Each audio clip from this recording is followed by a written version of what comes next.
Elvis stopped singing mid-verse, dropped his microphone, and walked toward a crying man at the edge of the stage.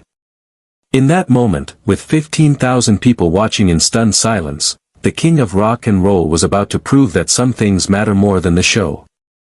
It was August 12, 1977, at the Rushmore Plaza Civic Center in Rapid City, South Dakota. Just 17 days before his death, Elvis would deliver one of the most human performances of his entire career. But nobody in that packed arena could have predicted what was about to unfold. The evening had started like any other Elvis concert. Fans screaming, cameras flashing, and the unmistakable energy that only the king could create. Elvis took the stage in his white jumpsuit, that familiar confident swagger carrying him to the microphone. He was in good spirits, joking with the crowd, his voice still powerful despite the toll that fame and prescription drugs had taken on his body. 3 songs into the set, Elvis was performing "Love Me Tender" when something in the front row caught his eye. There, just 15 feet from the stage, sat a man in his 30s, well dressed in a brown suit, but his shoulders were shaking. He wasn't singing along like everyone else. He wasn't smiling. He was crying. But this wasn't the typical tears of joy that Elvis was used to seeing from his fans. This was something deeper. Something broken. Subscribe now and leave a comment because the most shocking part of this story is coming up next. Elvis had developed an almost supernatural ability to read his audience over his 23-year career. He could spot a birthday girl in the back row, a nervous teenager on a first date, or a grandmother seeing him for the first time. But this man's pain was different. It was raw, desperate, and impossible to ignore. As Elvis continued singing, his eyes kept returning to the crying man. The stranger wasn't looking at the stage. Instead, he stared at his hands, which held something Elvis couldn't quite make out from the stage. The man's wife sat beside him, her arm around his shoulders, but she looked just as devastated. During "It's Now or Never," Elvis noticed the man stand up suddenly and start pushing through the crowd toward the exit. His wife tried to stop him, grabbing his arm, but he shook his head and kept moving. That's when Elvis saw what the man had been holding, a small photograph. Elvis stopped singing mid-sentence. The backing band, confused, continued for a few more bars before trailing off into silence. 15,000 people held their breath. Without a word, Elvis set his microphone down on its stand and walked to the edge of the stage. The security team tensed, not sure what was happening. Colonel Parker, watching from the wings, looked panicked. This wasn't part of the show. "Sir," Elvis called out, his voice carrying across the now silent arena without amplification. "Sir, please don't go." The man stopped at the aisle, 30 rows back. His wife was still trying to convince him to stay, but he was shaking his head, tears streaming down his face. Elvis sat down on the edge of the stage, his legs dangling like a child's. The gesture transformed the massive arena into something intimate, almost like a living room conversation. "I don't know what you're carrying," Elvis said, his voice gentle but clear enough for everyone to hear, "but you don't have to carry it alone." The man turned around slowly. When he saw Elvis sitting there, looking directly at him with genuine concern, his composure cracked completely. He collapsed into his seat and buried his face in his hands. What happened next would change everyone in that arena forever, and Elvis was about to break every rule of show business. Elvis stood up and spoke to his security team. "Bring him up here," he said quietly, but his words were picked up by the microphones. "Bring them both up here." The arena erupted in confused murmurs. This had never happened before. Elvis didn't bring strangers on stage.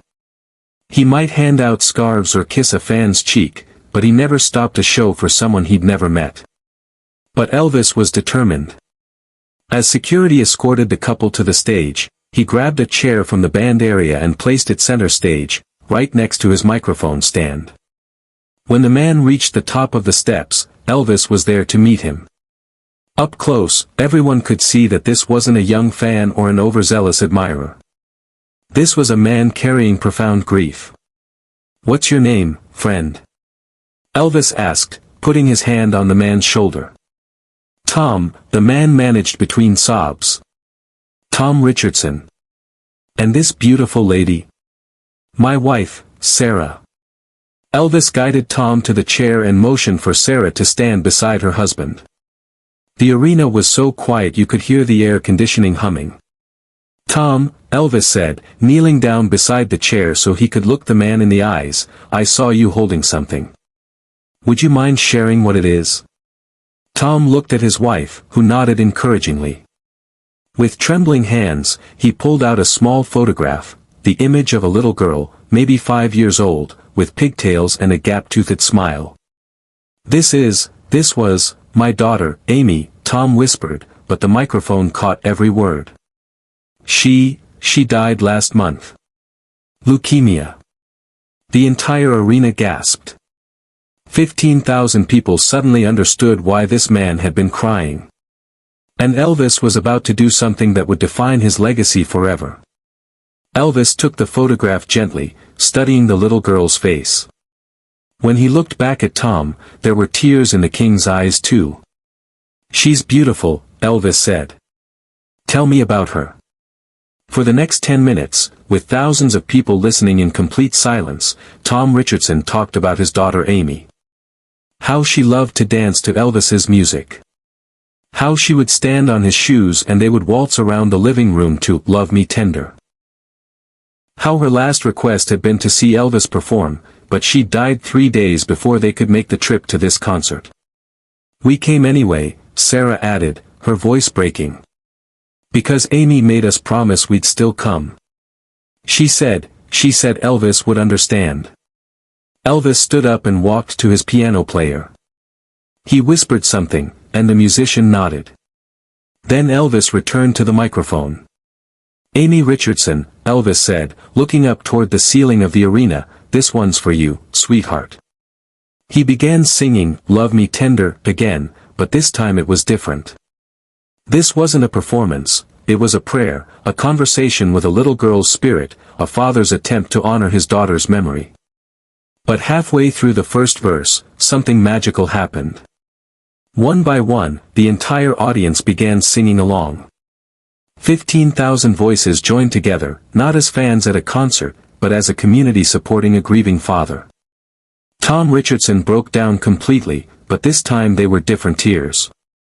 Sarah wrapped her arms around him, and Elvis kept singing, never taking his eyes off them. When the song ended, Elvis did something he'd never done before and would never do again. He took off his TCB necklace, the "taking care of business" pendant that never left his neck, and placed it around Tom's neck. "Amy's still taking care of business," Elvis said. "She brought us all together tonight." Share this story and subscribe if you believe some moments transcend entertainment and become healing. Elvis helped Tom and Sarah off the stage, but before they left, he whispered something in Tom's ear that no one else could hear. Tom nodded and shook Elvis's hand, holding on for a long moment.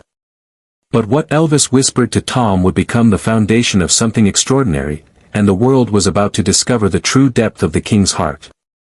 As the show continued, word of what had happened began spreading throughout the venue. Ushers were telling other staff members.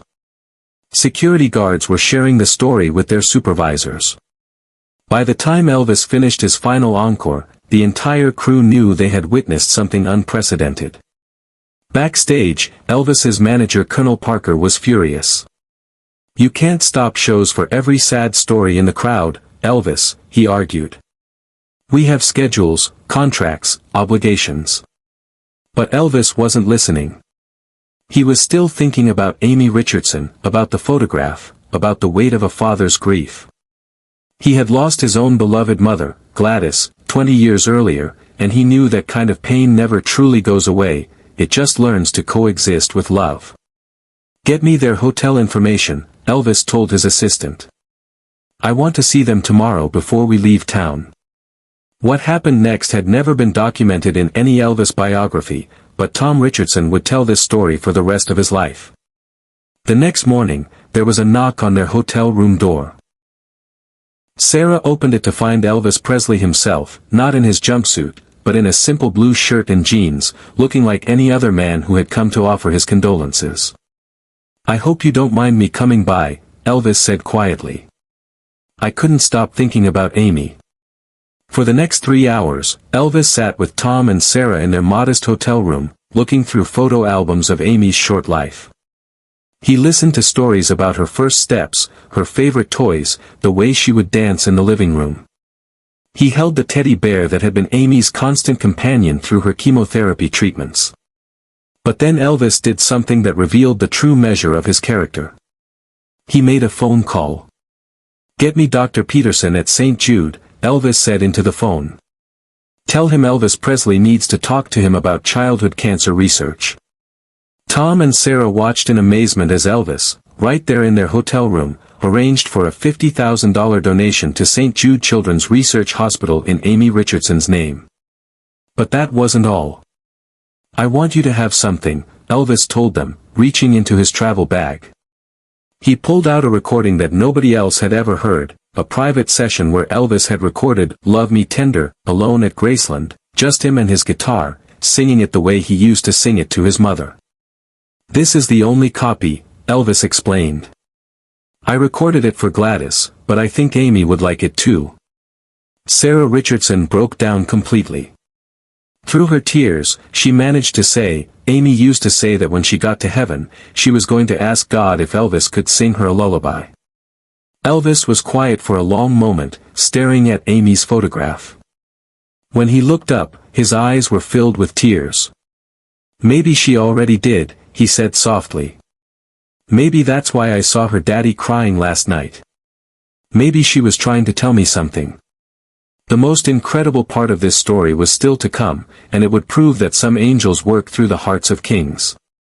Before Elvis left that hotel room, he made Tom and Sarah a promise that he would keep for the remaining 17 days of his life. Every night, before he went to sleep, he would sing "Love Me Tender" and dedicate it to Amy Richardson. It became his private ritual, his way of honoring a little girl he'd never met but whose spirit had touched his soul. The hotel staff later reported that other guests complained about hearing Elvis singing late at night, but when they explained what he was doing and why, the complaints stopped.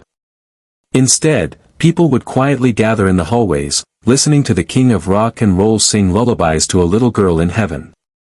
Word of Elvis's hotel room visit spread through Rapid City like wildfire, but the Richardson family never spoke publicly about it. They treasured those private hours as sacred, a gift from a man who had shown them that fame and fortune meant nothing compared to simple human compassion. When Elvis died on August 16, 1977, Tom Richardson was among the thousands who mourned him. But his grief was different. He hadn't just lost a musical icon, he had lost a friend who had held him in his darkest hour. The show continued, but nothing was the same. Every song carried more weight, every interaction felt more meaningful. The audience wasn't just watching Elvis Presley perform, they were witnessing something sacred. After the concert, Tom and Sarah were invited backstage. Elvis spent another hour with them, sharing stories about his own mother's death and the pain of losing someone you love more than life itself. He gave them his personal phone number and made them promise to call if they ever needed anything. But the most remarkable part of this story came later. 3 years after Elvis's death, Tom Richardson started a foundation in his daughter Amy's name, providing support for families dealing with childhood cancer. On every piece of foundation letterhead, below Amy's picture, were these words, "Taking care of business," and the story of how Elvis Presley taught a grieving father that love transcends death. The TCB necklace that Elvis gave Tom that night became the foundation's symbol. Tom wore it every day for the rest of his life, and when he passed in 2019, it was buried with him, along with that photograph of Amy. Elvis died 17 days after that concert in Rapid City. But in those final weeks, he often talked about Tom and Amy Richardson. His friends said it was as if that moment on stage had reminded him of what really mattered, not the fame, not the money, not the sold-out crowds, but the human connections that make us who we are. The king of rock and roll had always been larger than life, but that night in South Dakota, he proved he was also profoundly, beautifully human. Sometimes the greatest performances happen not when we're entertaining people, but when we're simply loving them.